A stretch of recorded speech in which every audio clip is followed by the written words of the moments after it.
কুষ্টিয়ায় বর্ণাঢ্য আয়োজনে জাতীয় শ্রমিক লীগের ৫৪তম প্রতিষ্ঠা বার্ষিকী পালিত হয়েছে। দিবসটি উপলক্ষে বৃহস্পতিবার সকালে জেলা আওয়ামী লীগ কার্যালয় চত্বর থেকে জাতীয় শ্রমিক লীগ কুষ্টিয়া জেলা শাখার উদ্যোগে শহরে একটি বর্ণাঢ্য র্যালি বের করা হয়। কুষ্টিয়া জেলা শ্রমিক লীগের সাধারণ সম্পাদক আমজাদ আলী খানের নেতৃত্বে র্যালিটি শহরের প্রধান সড়ক প্রদক্ষিণ শেষে কুষ্টিয়া কালেক্টর চত্বরে বঙ্গবন্ধুর ভাস্কর্যে পুষ্পস্তবক অর্পণ করেন।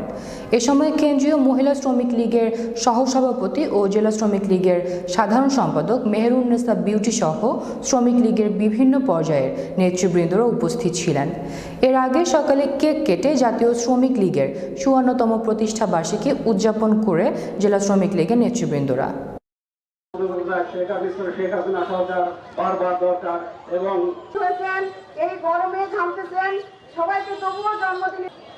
এদেরকে কিন্তু আপনারা আশ্রয় প্রশ্রয় দেবেন না।